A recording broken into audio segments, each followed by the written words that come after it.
without thinking of the financial and other consequences of it. All jobs come from the government. All right. Okay, they might retaliate, say, well, all your family will throw them away from job. So that might serve as a deterrent against people who want to oppose the government.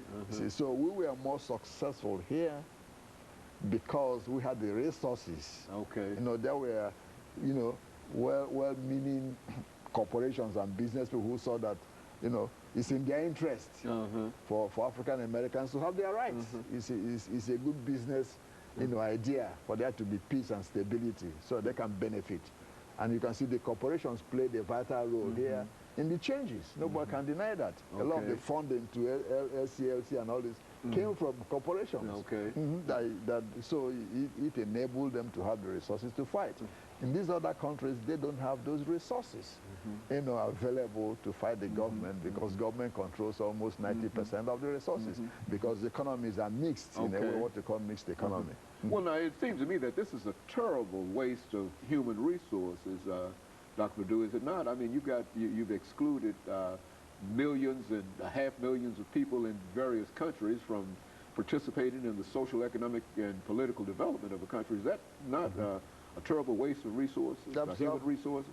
Absolutely, absolutely. You know, in South America alone, you have about between 150 to 200 million, you know, Africans who live. Like I said before, Brazil alone has about 90 million.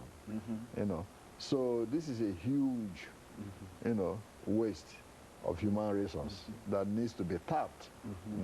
But the only way I think, you know, changes can come quicker, you know, is if the government becomes more democratized. Not just political democracy. You know, voting is one thing. Controlling the means of production and resources is another. Very good. So that's one way the Africans in diaspora can prosper when they start sharing in the economy of those countries where they live, control the resources, or be part of, you know, the group that controls the resources. Then they could be able to fight for their rights effectively. And so you think that Africans in the United States has had a tremendous opportunity over some of the others, primarily because of their ability to agitate and to become politically sensitive to all of these things. Is that what we're saying?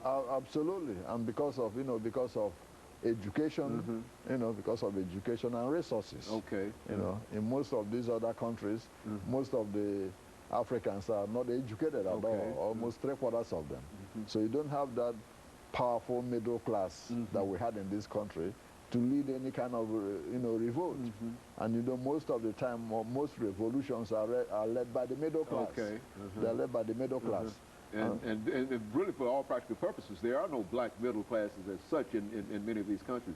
Absolutely, absolutely. In most of these countries, you don't have what you call really a strong black middle class. And of course, Dr. LMadu, we're ending this show for today, and I just want to thank you for reminding us, because I think that so many of us simply see the Africans in America, in the United States, and we think that that is a condition of Africans everywhere.